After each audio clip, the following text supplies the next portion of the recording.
Isa ka bang masipag na empleyado pero kulang ang kinikita? Baka panahon na para hanap ka ng side hustle. My name is Mary Ann and I am an OFW here in Qatar. And I am happy to say that I am doing my dropshipping business while I'm at work.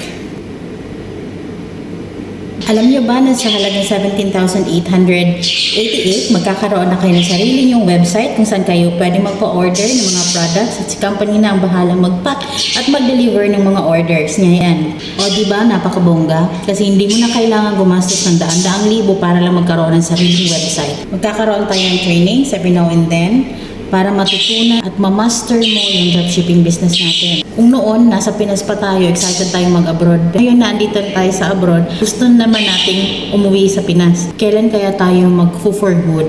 Well, I'm telling you, hindi na imposible. Nang dahil sa ating dropshipping business, makakaipon ka ng pera pang for good mo.